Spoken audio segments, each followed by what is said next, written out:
Okay, for barbecue you must have something to actually brush on top to baste the meat. Different sauces you use for basting different type of thing. Of course, with fish you probably just use butter with garlic. I use this particular one for chicken and pork and steak itself. It's quite simple. You got mustard, honey, white wine and a bit of oil. You need a little bit of oil to actually start the process off. You can't just start the barbecue without any oil, otherwise it will take forever for it to get going. So what you do is get a big jar with a wide top, then you start mixing them up. What you like on tasting wise, you can basically make up the proportion according to your taste. For example, the mustard itself to actually sweeten the meat a little bit, so I generally like it quite a lot, so I just spoon a generous 3 dollops into there. Then I add the honey. I'll probably, in such a big jar, I'll probably use up the whole lot. Sometimes when you got honey which has been sitting around for a little bit, you find that they have saturated on the side. So to get them out, you use a little bit of wine and a little bit of oil to get going. So here you see you have got some on the side.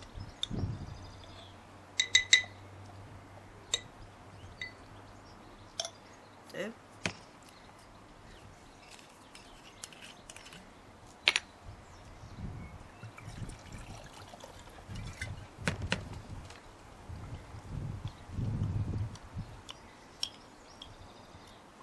See, the honey just dissolve into the wine itself.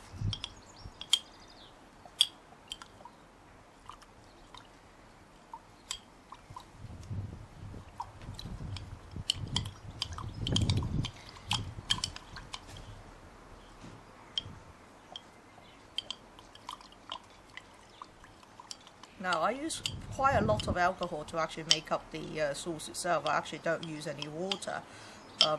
The reason is that wine is make up a lot of water, and also a good bottle of wine, not really cheap wine, actually enhance the cooking process. So you shouldn't really skimp on the wine itself. So that's about okay. You see, you still got some left, but it has dissolved quite a bit. And what I do is pour some in there, lid on,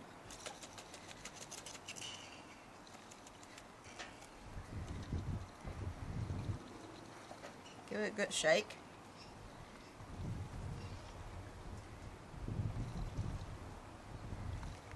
and that's got about 95% of it coming out.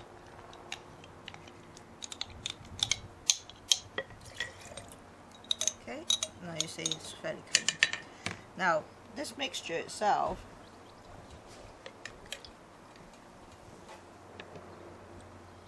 is probably enough to make up the whole jar, so what I'll do, give it a good stir. So I've still got some honey left on this particular spoon. I give a slug of olive oil, so it's not too greasy, just a little bit, just to get it going. It can be sunflower oil or any other type of oil, but you know, this is quite a good one. Then I top in the rest of the bottle. This is actually not a full bottle that I started with. I used it for other cooking earlier on, but a good 3/4 of a bottle. So then you use a long spoon, like a sundae spoon, to actually give it a good stir.